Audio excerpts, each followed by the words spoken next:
মা দুর্গার আগমনে উল্লাসে আলিঙ্গনে মহামারী মুছে যাবে আজ। ঢাকের পিঠে পড়লো কাঠি পুজো। হ্যালো ফ্রেন্ডস, চলে এসেছি আজকে আবার একটা নতুন ভিডিও নিয়ে। আর ভিডিওটা কিন্তু হচ্ছে অনেক আগেকার, মানে দুর্গা পুজোর, তাই আগে থেকে ক্ষমা চেয়ে নিচ্ছি সবার কাছে। আমার অনেক লেট হলো ভিডিওটা আপলোড করতে, তো কেন হচ্ছে আমি পরে বলবো। তো প্রথমেই চলে এসেছি আমরা বাজেট প্রতাপপুর ট্রাফিক কলোনিতে বর্ধমানে। দেখতেই পাচ্ছেন এখানে কিন্তু গঙ্গাধার বলে লেখা আছে। আর প্রবেশ করেই কিন্তু এখানে দেওয়া ছিল একটা কালো ভৈরবের মূর্তি। আর এদিকের এত সুন্দর থিমটা, মানে কি বলবো, থিমটা কিন্তু হয়েছিল কাশী বিশ্বনাথ ধাম। আপনারা যারা গেছিলেন বা তোমরা যারা গেছিলে দেখেছো, অবশ্যই দেখেছো। আর কার কেমন লেগেছে অবশ্যই কমেন্ট করে বলবেন। আর এটা কিন্তু বেনারসের কাশী বিশ্বনাথ ধাম। তো আমি সত্যি, মানে আমি কোনোদিন যাইনি ঠিকই, কিন্তু আমার মনে হচ্ছে আমি সত্যিই চলে এসেছি বেনারসে। এত সুন্দর থিমটা, মানে এত সুন্দর প্যান্ডেলটা বানিয়েছে। আর ওপরে দেখুন কি সুন্দর কারুকার্য করেছে, লাইটের ব্যবস্থাও খুব সুন্দর। মানে এখানে যদি রাত্রেবেলা আসা যায় সত্যি অসাধারণ একটা দৃশ্য দেখা যেত। বাট চলুন, আমি অনেক পরে দিচ্ছি ভিডিওটা। আর কেন এত লেট হয়েছে আমি তোমাদের সবটা বলবো যেতে যেতে। তো এই হচ্ছে ধামটা, কতটা উঁচু, মানে চূড়াটা দেখুন কতটা উঁচু লেভেলের। আর এত সুন্দর মন্দির, আমি সত্যি মনে হয়েছিল যে আমি সত্যি কাশী বিশ্বনাথ ধামে এসেছি। মানে এত সুন্দর অপূর্ব একটা দৃশ্য আমি সত্যি আগে মনে হয় যেন দেখিনি এরকম। তো চলুন সবটা তোমাদের দেখাবো। তো তোমাদের সত্যি সত্যি অনেকগুলো প্যান্ডেল দেখাবো আজকে, যেগুলো আমার আগেই দেওয়া উচিত ছিল। তোমরা হয়তো অনেকের কাছে দেখে নিয়েছো বা অনেকজন গেছিলে, তারা হয়তো জানবে যে কীরকম কী প্যান্ডেল হয়েছিল বর্তমানে। তো চলুন সবটা তোমাদের দেখাবো। আমি কিন্তু এদিকে চলুন বলছি, আপনিও করছি, আমিও করছি, কিছু মনে করবে না, তার জন্য আমি অনেক দুঃখিত। আমি কথা সেভাবে, মানে এরকম হয়ে যায় উল্টো পাল্টা। তো আমি কিন্তু আগে আগে যাচ্ছি, আমার ভিডিওটা একটু করে দিচ্ছে। আর একটা কথা বলি, আমার ফোনের প্রচুর প্রবলেম হয়েছিল, প্রচুর মানে অনেকটা প্রবলেম হচ্ছিল, ওই জন্য আমি ভিডিও আপলোড করতে পারিনি। আর ওইদিকে যে ওই যে গঙ্গার বুকে যে আরতিটা হতো সেটার ব্যবস্থাও কিন্তু এখানে করা হয়েছিল এই দিকটা। আর এই যে সামনের থেকে কি অপূর্ব একটা মানে দৃশ্য দেখা গেছিলো। আমি এখানে বললাম আমাকে আগে ছবি তুলে দাও, তারপর আমি ভিতরে ঢুকবো। তো ছবি তুলে আমরা এখন ভিতরে ঢুকছি, দেখতেই পাচ্ছেন। আর এখানে কিন্তু অলমোস্ট এখনও কাজ শেষ হয়নি, টুকটাক কাজ চলছিল। ওনারা কিন্তু সবটা দেখার জন্য খুব সুন্দর করে ব্যবস্থা করে দিয়েছিল এদিক ওদিক যাওয়ার জন্য, বেশ ভালো লেগেছিল।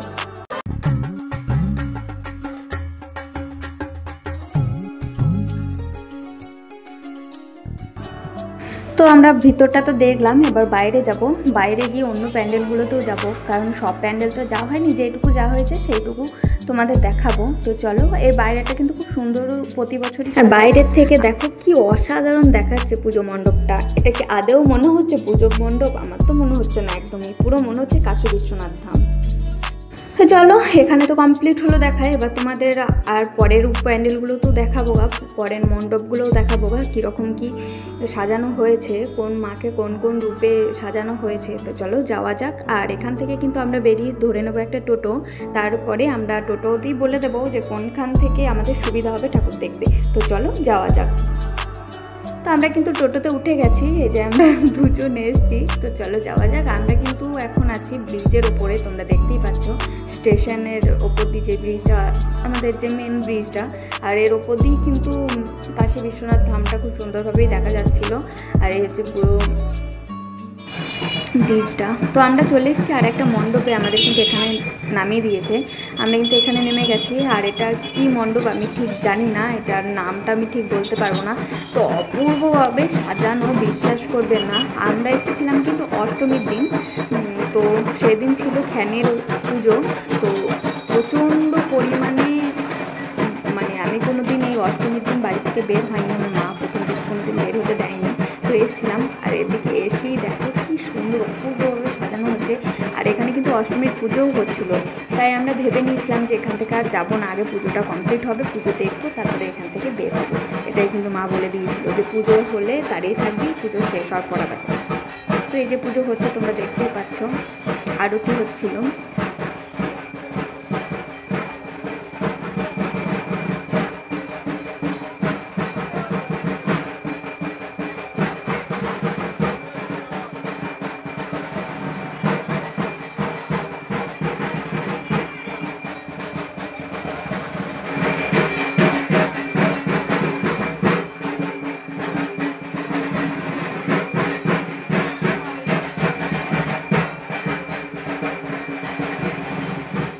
তো ওখানে কিন্তু পুজো শেষ হতেই আমরা সঙ্গে সঙ্গে বের হয়ে চলে এসেছি। এক মুহূর্ত আর দাঁড়াইনি আর লেটও করিনি, কারণ আমাদের অনেক দেরি হয়ে যাবে না হলে। একদম হাতে চলে এসেছি কিন্তু আমরা লালটু স্মৃতি সঙ্গতে। কি অসাধারণ একটা দৃশ্য দেখলাম এসে, সত্যি। এখানকার থিম বানিয়েছে এবার জয়পুরের বিল্লাল মন্দির। কি অসাধারণ দেখতে লাগছে দেখুন। এই দূর থেকে কিন্তু মনে হচ্ছে সাদা মার্বেল পাথরের তৈরি পুরো, এত সুন্দর দেখতে লাগছিল। আর এই যে মণ্ডপের এই এত সুন্দর কারুকার্যগুলো তৈরি করেছে, এত সুন্দর নিখুঁতভাবে তৈরি করেছে যে কি বলবো, অসাধারণ দেখতে লাগছিল, অসাধারণ। আর এই মণ্ডপটার যে এত নিখুঁতভাবে তৈরি করেছে যে কি বলবো, না চোখের সামনে থেকে দেখলে বিশ্বাস করা যাবে না। আপনারা যারা এসেছেন অবশ্যই তারা বলবেন কেমন হয়েছিল। তো চলুন ভিতরে যাওয়া যাক। আমরা এখন চলে যাচ্ছি ভিতরে মায়ের রূপ দেখতে, মায়ের অপূর্ব রূপ দেখতে। তো এই হচ্ছে মায়ের পুরো ভিতরের মণ্ডপটা, অসাধারণ দেখতে লাগছে। আর মন্দিরটা দেখুন, এখানে এসেও কিন্তু দেখলাম পুজো এখানেও শেষ হয়েছে। তো এই হচ্ছে পুরো মন্দিরটা। আর জয়পুরের বিল্লাল মন্দির কিন্তু ভগবান বিষ্ণু এবং দেবী লক্ষ্মীকে উৎসর্গ করে করা হয়েছিল। আর এনারা সেই মন্দিরকে বর্ধমানে এনে দিয়েছিলেন। কি অপূর্ব দেখুন।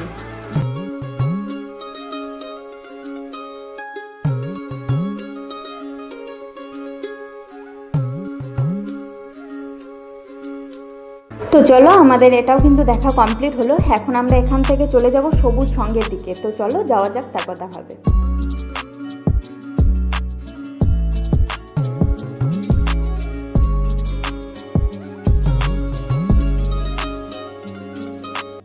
তো আমি এখন দাঁড়িয়ে আছি সবুজ সঙ্গের মণ্ডপের সামনে। তোমরা দেখতেই পাচ্ছ কি সুন্দর অপূর্ব দেখতে লাগছে। আর এখানকার থিম হচ্ছে কেরালার কিছু একটা ছিল, সামথিং, আমার মনে পড়ছে না ঠিক নামটা এই মুহূর্তে। তো চলো ভিতরে যাওয়া যাক। আর ভিতরে আসার মুখেই দেখুন এই যে পাশগুলো কি সুন্দর সুন্দর মূর্তিগুলো বসানো আছে, কি সুন্দর দেখাচ্ছে। আর ভিতরে এসে দেখলাম যে অনেক লোক আগের থেকেই চলে এসেছিল। আর ভিতরের দৃশ্যটাও ছিল অসাধারণ, আর ভীষণ সুন্দরভাবে কারুকার্য করা ছিল। আর লাইটের কাজ ছিল প্রচুর। রাত্রিবেলা আসলে হয়তো আরও লাইটের আলোতে বেশি ফুটতো ব্যাপারটা। আর আমরা এসেছিলাম দিনের বেলা। আর ওই যে ওই দিকে রয়েছে কিন্তু আমাদের মা দুর্গা, এই যে দেখতেই পাচ্ছেন। আর এই মন্দিরটা কিন্তু ভগবান বিষ্ণুকে উৎসর্গ করেই করা হয়েছিল, তাই এখানে কিন্তু দেখতে পাবেন ভগবান বিষ্ণুকেও রাখা হয়েছে। এই যে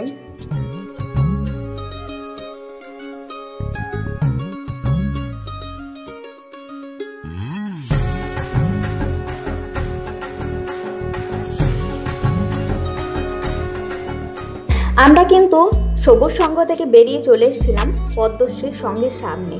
এই যে দেখতে পাচ্ছ পদ্মশ্রী পুজো মণ্ডপ, দূর থেকে কিন্তু খুব সুন্দর দেখায় এই যে পুরো মণ্ডপটা। আর এখানকার থিম কিন্তু করেছিল মায়ানমারের বৌদ্ধ মন্দির, এখানকার থিম। তো চলুন ভিতরে যাই আর সামনের থেকে দেখাই। এই যে দেখতেই পাচ্ছেন কি অসাধারণ দৃশ্য, অসাধারণভাবে বানিয়েছিল।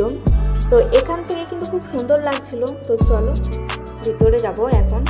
আর এই মন্দিরটা পুরোটাই কিন্তু থার্মোকল আর ফাইবারের দ্বারা তৈরি করেছিল, সত্যি অসাধারণ দেখতে লাগছিল। আর থার্মোকলের ওপরে কিন্তু সোনালি কালারের কারুকার্য অনেক অনেক বেশি ছিল, খুব অসাধারণ দেখাচ্ছিল দেখতে। চলো ভিতরে যাচ্ছি আমরা, আর ভিতরে মায়ের রূপটা কেমন সেটা তোমাদের দেখাবো। চলো যাওয়া যাক। ওই যে দেখতে পাচ্ছ আমাদের মা দুর্গা প্রতিমা, কি অসাধারণ রূপ একটা।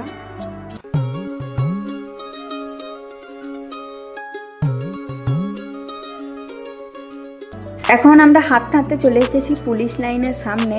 আমরা ইছালাবাদ যাব বলে। তো ওর সামনে কিন্তু এটা যে মনে হয় যতদূর সম্ভব থানা বা এরকম কিছু সামথিং বটে। তো আমরা চলে এসেছি ওখানে। আর এখানকার প্রতিমাটা বিশ্বাস করবেন না, খুব সুন্দর, এত ভালো লাগে, একটা মিষ্টি মুখ মাটার যে কি বলবো। তাই আমি এখানে আসি প্রতি বছর মানে আমি যত বছর এসেছি 3 বছর, তো 3 বছরই এখানে এসেছি। এখানের প্যান্ডেল খুব একটা আহামরি কিছু হয় না, কিন্তু সত্যি অসাধারণ দেখতে লাগে প্রতিমাটার জন্য। তো চলো দেখালাম তোমাদের। এখন আমরা এখান থেকে বেরিয়ে যাব, এখান থেকে আমরা চলে যাব ইছালাবাদ। তো চলো যাওয়া যাক। আর সামনেরটা দেখায়, ওখানের লাইটগুলো কি সুন্দর দেওয়া আছে দেখলেন গাছগুলোর ওপরে। তো চলুন আমরা এখন বাইরে চলে এসেছি। একটা পুরোটা মাঠ, অনেকটা বড় কিন্তু মাঠটা। আর এদিকে কিন্তু করা আছে একটা জগন্নাথের স্ট্যাচুর মতো দেওয়া ছিল, মানে মূর্তির মতো।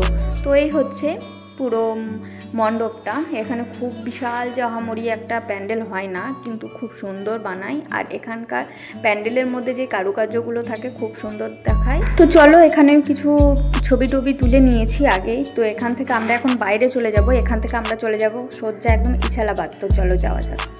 তো আমরা দেখতেই পাচ্ছ ইছালাবাদ ঢুকে গেছি। এখান থেকে এই হচ্ছে ইছালাবাদের ইউথ ক্লাব পুজো মণ্ডপ। এই বছরের থিম কিন্তু এখানে বানিয়েছে কলিযুগের মায়াজাল। কি সুন্দর দেখাচ্ছে দেখুন এখান থেকে দেখতে। কিন্তু প্যান্ডেলটা কিন্তু করেছিল পুরোটাই কাপড়ের, পুরো কাপড়গুলো লাল কাপড়, আর কাপড়গুলো কেটে কেটে কেটে কেটে বাঁশ দিয়ে করেছিল, খুব সুন্দর দেখলাম। তো দেখেছিলাম, অ্যাকচুয়ালি আমি অনেক দিন আগে গেছিলাম, তো আমি কিন্তু অনেক কথাই হয়তো ভুল বলেছি এখানে, তার জন্য অনেক সরি, সবাইকে ক্ষমা করবেন। তো চলুন ভিতরে যাই। আর এখানে প্যান্ডেলটা কিন্তু অনেক শাখা, ঘণ্টা, ঘটি, এইসব হাবিজাবি মানে অনেক কিছু দিয়ে তৈরি করেছিল দেখলাম, খুব সুন্দর দেখাচ্ছিল দেখতে।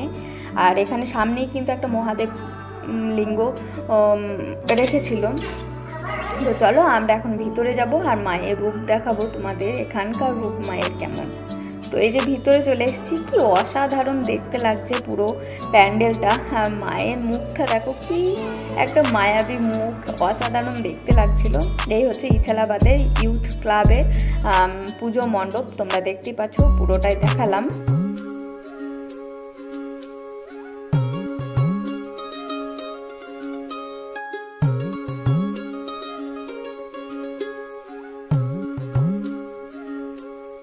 তো আমরা মণ্ডপ থেকে বেরিয়ে চলে এসেছি, দেখতেই পাচ্ছ।